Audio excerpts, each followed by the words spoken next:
ഏതായാലും വർക്കലയിൽ വലിയൊരു അപ്രതീക്ഷിത നീക്കമുണ്ടായിരിക്കുന്നു. വർക്കലയിൽ BJP സ്ഥാനാർത്ഥിയെ പ്രഖ്യാപിച്ചിരിക്കുകയാണ്. നിലവിൽ BDJS സ്ഥാനാർത്ഥി ഉണ്ടാകുമെന്ന് പറഞ്ഞിരുന്നു. അവിടെ കഴിഞ്ഞ ദിവസം ചില പ്രശ്നങ്ങളൊക്കെ ഉടലെടുത്തിരുന്നു.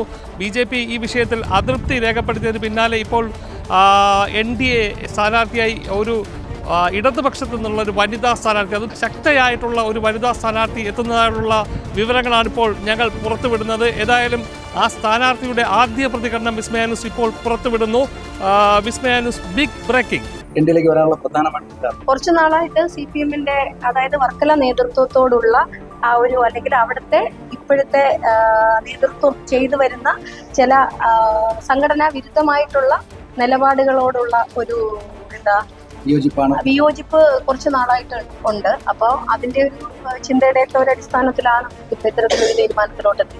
CPM-ൽ ഞാൻ 10-20 വർഷത്തോളമായി CPM-ന്റെ പ്രവർത്തകയാണ്.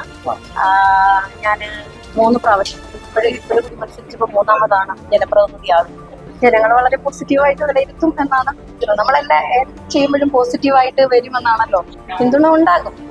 വർക്കലയിൽ BDJS സ്ഥാനാർത്ഥിയെ പിൻവലിച്ച് NDA BJP സ്ഥാനാർത്ഥിയെ കളത്തിലിറക്കിയിരിക്കുന്നു. അതും ഇടതുപക്ഷത്തു നിന്നുള്ള ശക്തയായിട്ടുള്ള ഒരു പ്രവർത്തകയാണ് ഇപ്പോൾ BJP സ്ഥാനാർത്ഥിയായി വർക്കലയിൽ അവതരിപ്പിച്ചിരിക്കുന്നത്. സ്മിത സുന്ദരേശൻ സ്ഥാനാർത്ഥിയായി BJP സ്ഥാനാർത്ഥിയായി വർക്കലയിലെത്തുന്നു എന്നുള്ള വലിയ ഒരു വാർത്തയാണ് പ്രേക്ഷകരിലേക്ക് ഞങ്ങൾ എത്തിക്കുന്നത്. ഇതുകൊണ്ട് തന്നെ വർക്കലയിൽ ഒരു പക്ഷേ ത്രികോണ മത്സരം വരെ ഉണ്ടാകാൻ സാധ്യതയുണ്ട്. സ്മിത സുന്ദരേശൻ വലിയ ഇടതുപക്ഷ വോട്ട് ബാങ്കുകളിൽ വലിയ ഒരു ഇടപെടൽ നടത്താൻ കഴിയുന്ന ഒരു സ്ഥാനാർത്ഥിയായി ആയതുകൊണ്ട് തന്നെ ഒരു പക്ഷേ അവർ ഒരുപാട് വോട്ടുകൾ നേടാൻ സാധ്യതയുണ്ട്. അതുകൊണ്ട് ഇക്കുറി വർക്കലയിൽ വലിയ ഒരു ത്രികോണ മത്സരം ഉടലെടുക്കാൻ സാധ്യതയുണ്ട്.